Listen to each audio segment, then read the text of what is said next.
जिंदाबाद हेमंत बिश्व शर्मा जिंदाबाद जिंदाबाद जिंदाबाद जिंदाबाद जिंदाबाद जिंदाबाद जिंदाबाद जिंदाबाद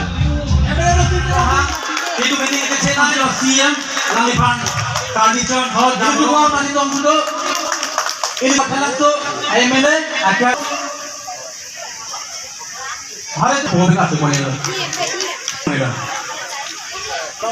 lapan itu tuh ini sen tinggal di alam iklan kita mesen langsung dulu nggak tunggu joining সমষ্টি যিখিনি লাংলাছ যোৱাকালিৰ পৰা আমি 6 পাৰ্লিমেণ্টাৰী কনষ্টিটুৱেঞ্চি নিৰ্বাচন প্ৰচাৰ কৰা আৰম্ভ কৰিছোঁ। যোৱাকালি আমি বৰজান কনষ্টিটুৱেঞ্চি, বোকাজান সমষ্টি, MEC সমষ্টিত, চুৰুপথাৰ সমষ্টিত যে বেলেগ বেলেগৰ ৰাজনীতি দলৰ পৰা বহুত দলে যোগদান কৰিছে। এটা এটা সমষ্টিত সেইবিলাকৰ এৰিয়া হাজাৰ হাজাৰ মানুহে যোগদান কৰিছে। আজি ইয়াত মই বিশেষকৈ ইয়াত বহুত দূৰ হয়, ইয়াত আমৰেং যিবিলাকৰ মানে যিবিলাকৰ তলত বসবাস কৰা, ইয়াৰ আমৰেং পাৰ্টটো তলত বসবাস কৰা সেইবিলাকৰ কাৰণে আজি নিমন্ত্ৰণ কৰা নাই। আজি অকল সেই জিৰিগেণ্ডেং এৰিয়াতো আমি নিমন্ত্ৰণ কৰিছোঁ। তাতে আমি ডক্টৰ হিমন্ত বিশ্ব শৰ্মা ডাঙৰীয়া আৰু ভূপেশ কলিতা ডাঙৰীয়া তেখেতসকলৰ মিটিং হ'ব খেৰণিতে। সেইটো কুপলি, আমৰেং আৰু বিথুং আৰু হামৰেং কনষ্টিটুৱেঞ্চি হ'ব।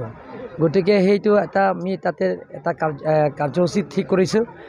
আজি বেলেগ বেলেগ ৰাজনীতি দলৰ পৰা ত্যাগ কৰি আমাৰ ভাৰতীয় জনতা পাৰ্টি দলত যোগদান কৰিছে। গতিকে কাৰ্বি আংলং ৰাইজে এইবাৰ সিদ্ধান্ত লোৱা হৈ গ'ল। যোৱাবাৰ হৰেণ সিং বে ডাঙৰীয়া পাইছে 2,38,000 খালি জিকা ভোটত লিড কৰা। এইবাৰ কাৰ্বি আংলং আৰু ৱেষ্ট কাৰ্বি আংলং ডিমা হাছাও ৰাইজে সিদ্ধান্ত লৈছে 3 লাখ to 4 লাখ, জিকা 4 লাখো হ'ব পাৰে, খালি জিকা ভোটটো লিড মাৰ্জিনটো হ'ব 4 লাখ, 3 লাখ to 4 লাখ, 4 লাখ এবভ হ'ব পাৰে, 3 লাখ এবভ হ'ব পাৰে, কিন্তু 3 লাখৰ কম নহ'ব। মই আজিও কৈছোঁ সেই জিৰিগেণ্ডেঙত। তাৰপিছত ৰিজাল্টৰ 4 তাৰিখে জুন যেতিয়া ফলাফল হ'ব আপোনালোকে গম পাব যে সঁচাকৈ তুলিৰাম ৰহাং যিটো কৈছে 3 লাখৰ ওপৰত হৈছে বুলি। এনেওবিধে কিয় আপোনালোকে জানে যে কাৰ্বি আংলং এটা পৰিৱৰ্তন হৈছে। কাৰ্বি আংলঙৰ সকলো জাতি জনগোষ্ঠী, মাইনৰিটি বুলি নহয়, সকলো জাতি জনগোষ্ঠীবিলাকৰ এটা গম পাইছে কোনো সংঘাত হোৱা নাই। কাৰ্বি আংলঙৰ সকলো জাতি জনগোষ্ঠীৰ লগত মিলি পিটি এটা টিম কাৰ্বি আংলঙে কাম কৰি গৈ আছে। যে চুকে কোণে সমান্তৰাল হিচাপে ডেভেলপমেণ্ট কামবিলাক কৰি গৈ আছে, আৰম্ভ কৰিছেহে। যিটো কৰি আছে যোৱা বছৰৰ পৰা কৰি আছে, কামবিলাক কৰি আছে। যিটো আমি যোৱাবাৰ হৰেণ সিং বে ডাঙৰীয়া নিৰ্বাচন সময়ত প্ৰতিশ্ৰুতি দিছে, বিধানসভা সময়ত প্ৰতিশ্ৰুতি দিছে, আৰু কাৰ্বি আংলং অট'নমাছ কাউন্সিলৰ ইলেকশ্যন সময় আমি যিবিলাকৰ প্ৰতিশ্ৰুতি দিছে, ৰাইজে যিটো আপত্তি, সেইবিলাকৰ লাহে লাহে কামবিলাকৰ পূৰণ গৈ আছে। গোটেই মানুহে গম পাইছে যে কাৰ্বি আংলঙত আজি কাৰ্বি আংলং আৰু ডিমা হাছাও ৰাইজে সহজ সৰল মানুহ। আপোনালোকে জানে ইয়াত মিছা কথা ক'লে মানুহে বেয়া পায়। গতিকে মানুহে ইয়াত মানুহবিলাক সহজ সৰল মানুহ। আপোনালোকে যদি ইয়াত বসবাস কৰে জানিব, সেই মিডিয়াবিলাকো জানে ইয়াত মানুহবিলাক সহজ সৰল মানুহবিলাক। গতিকে মিছা কথা ক'লে মানুহে বেয়া পায়। গতিকে আপোনালোকে যিবিলাকৰ পাৰ্টি মিছা কথা কৈ আছে তেওঁলোকে কিন্তু লাহে লাহে ভোটৰ পাৰ্চেণ্টেজো কমি গৈ আহি আছে। আজি তাৰিখলৈকে দেখাই নাই মই, আজিলৈকে দেখা নাই, খালি মিডিয়াবিলাকৰ লগত দেখিছোঁ, বেলেগত দেখাই নাই।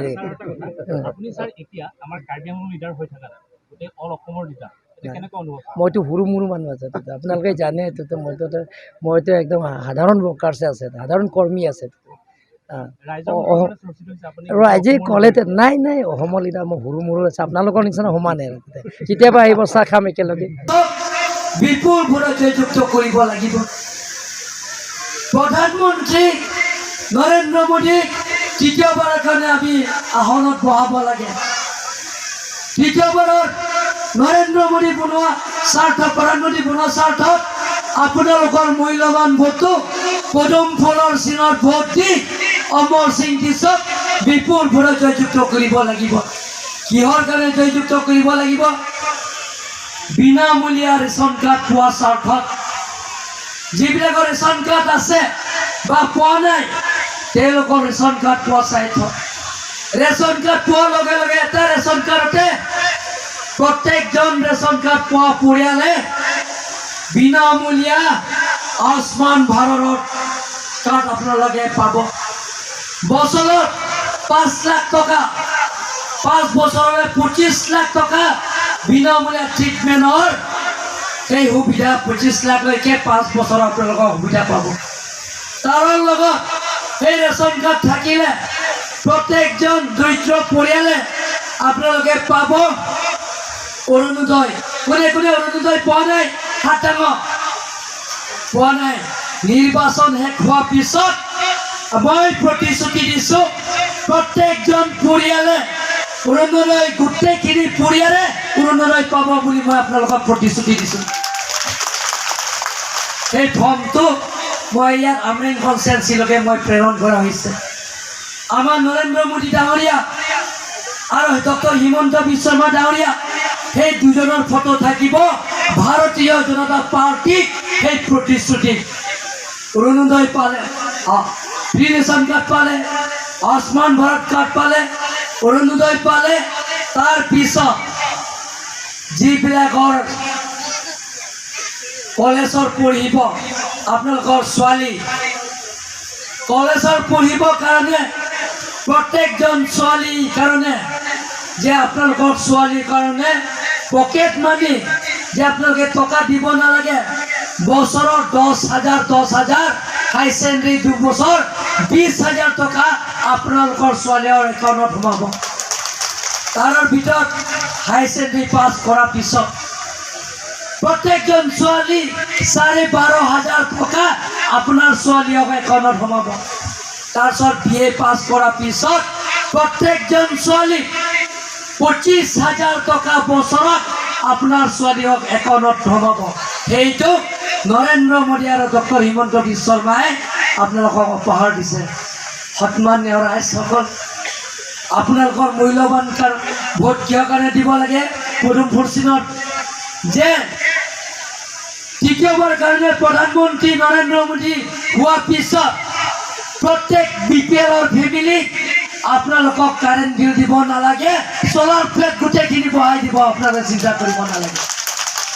সন্মানীয় ৰাইজসকল, নৰেন্দ্ৰ মোদী ডাঙৰীয়া তৃতীয়বাৰৰ প্ৰধানমন্ত্ৰী হোৱাৰ লগে লগে ডক্টৰ হিমন্ত বিশ্ব শৰ্মায়ে আপোনালোকক প্ৰতিশ্ৰুতি দিছে আৰু ভাৰতীয় জনতা পাৰ্টীয়ে প্ৰতিশ্ৰুতি দিছে প্ৰত্যেক গাঁৱত, প্ৰত্যেক পলিং ষ্টেচনত 4টা গাঁৱত ৰাস্তা, ব্লেক টপিং ৰাস্তা বা পেপাৰ লগা ৰাস্তা সেইটো হ'ব আপোনালোকক প্ৰতিশ্ৰুতি দিছোঁ। নিৰ্বাচন শেষ হোৱাৰ পিছত ব্লেক টপিং ৰাস্তা, গাঁৱৰ ৰাস্তা সেইটো আপোনালোকক পাব। সেইটো আমাৰ ভাৰতীয় জনতা পাৰ্টী নিৰ্বাচনৰ প্ৰতিশ্ৰুতি। সন্মানীয় ৰাইজসকল, সেইবিলাকৰ ফৰ্ম আহি আছে, আপোনালোকে ফিল আপ কৰিব লাগিব। সেই গোটেইখিনি আঁচনিবিলাকক পূৰণ কৰাৰ স্বাৰ্থত আপোনালোকৰ মূল্যৱান ভোটটো অহা 26 তাৰিখে পদুম ফুলৰ চিনত ভোট দি বিপুল ভোটত অমৰ সিং টিছক ভোট দি জয়যুক্ত কৰাই তৃতীয়বাৰৰ কাৰণে প্ৰধানমন্ত্ৰী নৰেন্দ্ৰ মোদী বনাব লাগিব। সন্মানীয় আমৰিং সমষ্টিত বেলেগ বেলেগৰ ঠাইৰ পৰা অহা আপোনালোকে চিন্তা কৰিব নালাগে। ৰাস্তাবিলাক হৈ আছে, মেইন ৰাস্তা জিৰিকেন্দিং আৰু বৰ্ডাৰলৈকে ৰাস্তা হৈ যাব, আপোনালোকে চিন্তা কৰিব নালাগে। এটা বছৰৰ ভিতৰত সেই ৰাস্তাটো সম্পূৰ্ণ হৈ যাব।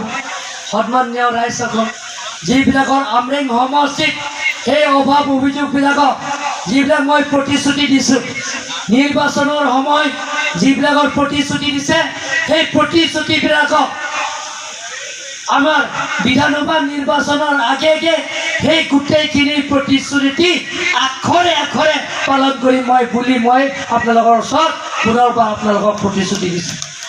সন্মানীয় ৰাইজসকল, এই আমৰিং সমষ্টিত সকলো জাতি জনগোষ্ঠীৰ আছে। ইয়াত কাৰ্বি, খাচী, নেপালী, জয়ন্তী, বিহাৰী, বেংগলী সকলো জাতি জনগোষ্ঠী ইয়াত বসবাস কৰিছে। আপোনালোকৰ ইয়াত স্থায়ী শান্তি আছে। কোনো জাতি জনগোষ্ঠীৰ লগত সংঘাত হোৱা নাই। সকলো জাতি জনগোষ্ঠীৰ লগত মিলি প্ৰীতি আমি নতুন আমৰিং আমি নিৰ্মাণ কৰিব লাগিব। তাৰ কাৰণে আমাৰ আগন্তুক যে লোকসভা নিৰ্বাচনত পদুম ফুলৰ চিনৰ এই পবিত্ৰ চিনত আপোনালোকৰ মূল্যৱান ভোটটো দিব লাগিব